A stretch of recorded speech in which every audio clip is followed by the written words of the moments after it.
MP के एक गांव में एक ठाकुर जमींदार रहता था।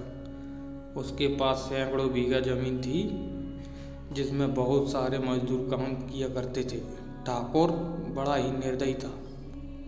बहुत से मजदूर तो उसके व्यवहार को देखकर काम छोड़कर चले गए, किंतु जो बेचारे मजदूर थे तथा जिसके पास कमाई का और कोई साधन न था,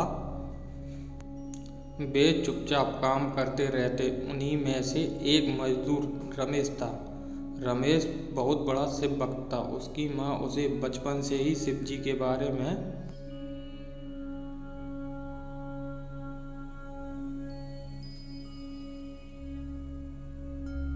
बताया करती थी। आश्चर्य की बात यह थी कि रमेश ने आज तक कभी भगवान शिव के दर्शन नहीं किए थे। उसे कभी भी मंदिर जाने का अवसर नहीं दिया गया, क्योंकि वह बंधुआ मजदूर को उस गांव में मंदिर में जाने की मनाही थी।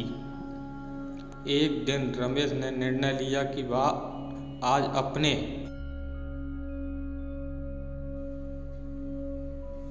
हिस्से का सारा काम निपटा लेगा और जमींदार से कल का अवकाश लेकर मंदिर जाएगा। अब उसने जमींदार को यह बात बताई तो उसने मना कर दिया, किंतु रमेश के जोर देने पर वह बोला, ठीक है, मैं तुम्हें कल की छुट्टी दे दूंगा, किंतु तुम्हें आज रात में ही 40 बीघा जमीन की जुताई करनी होगी। जमींदार जानता था यह काम एक ही रात में कदापि नहीं हो सकता। रमेश भी जान चुका था यह काम असंभव, और यह भी है कि जमींदार नहीं चाहता कि वह कल की छुट्टी ले। अब रमेश ने अपना निर्णय त्याग दिया। उस दिन का पूरा काम कर दिया तथा शिव दर्शन की इच्छा त्याग दी और रात को खाना खाकर सो गया। अगले दिन सुबह उसकी आंख खुली तो उसके घर के पास लोग इकट्ठा हो गए थे और काफी हलचल थी। उसने अपनी झोपड़ी से बाहर आकर देखा तो सब उसकी ओर दौड़ पड़े तथा उसकी जय जयकार होने लगी।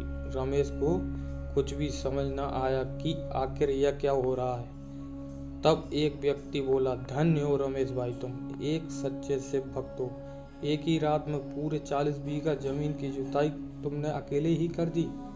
यह सुनकर रमेश चकरा गया। वह तो पूरी रात सो रहा था, जमीन की जुताई कैसे हो गई।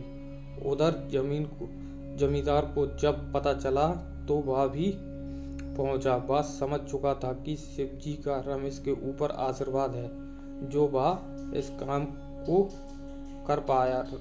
रमेश समझ चुका था कि यह उसके आराध्य महादेव का ही चमत्कार है। जमींदार ने उसे उस दिन की छुट्टी दे दी। रमेश मन ही मन शिव जी को धन्यवाद देकर मंदिर की ओर चल दिया, किंतु वह भी उसकी परीक्षा खत्म नहीं हुई थी। पुजारी जी ने उसे अंदर जाने से रोक दिया कि बंधुआ मजदूरों को मंदिर में प्रवेश की अनुमति नहीं है। अब रमेश पूरी तरह निराश हो चुका था, पर उसे विश्वास था कि जब ईश्वर ने मेरी इतनी सहायता की है तो वे आगे भी करेंगे। ऐसा सोचकर उसने सोचा कि मंदिर के बाहर से ही दर्शन कर लिए जाएं। बाहर से भगवान शिव के दर्शन पूरी तरह नहीं हो पा रहे थे, क्योंकि बाहर उनके ठीक सामने नंदी की बड़ी सी प्रतिमा थी। रमेश ने काफी प्रयास किया, किंतु वह दर्शन नहीं कर पा रहा था। उसने सोचा कि शायद उसके भाग्य में प्रभु दर्शन नहीं लिखे हैं। निराश मन से वह वापस जाने को मुड़ा ही था कि अचानक एक चमत्कार हुआ और नंदी की विशालकाय मूर्ति स्वयं सरककर एक ओर हो गई। रमेश को भगवान शिव के स्पष्ट दर्शन होने लगे। वहां भी दंडवत होकर भगवान शिव को धन्यवाद देने लगा। आखिर आज शिव दर्शन की उसकी आकांक्षा पूर्ण हो गई। आंखों से अश्रुधार बाहर निकल रही। यह सब चमत्कार वही पुजारी भी देख रहा था, जिन्होंने रमेश को प्रवेश अनुमति देने से स्पष्ट इनकार कर दिया था। वह समझ गए कि रमेश भगवान शिव का कोई सामान्य भक्त नहीं है। वह रमेश के पास गए और उससे तथा भगवान शिव से क्षमा मांगी। उस दिन से उस मंदिर का द्वार सभी के लिए खोल दिया गया तथा सभी लोग अपने आराध्य भगवान शिव के दर्शन बिना किसी रोक टोक से पूरी स्वतंत्रता के साथ करने लगे। रमेश की शिव भक्ति से सभी श्रमिक बंधुआ मजदूरी के कलंक से मुक्त हो चुके थे। भाइयों, वीडियो अच्छी लगी हो तो चैनल को सब्सक्राइब जरूर करें। धन्यवाद।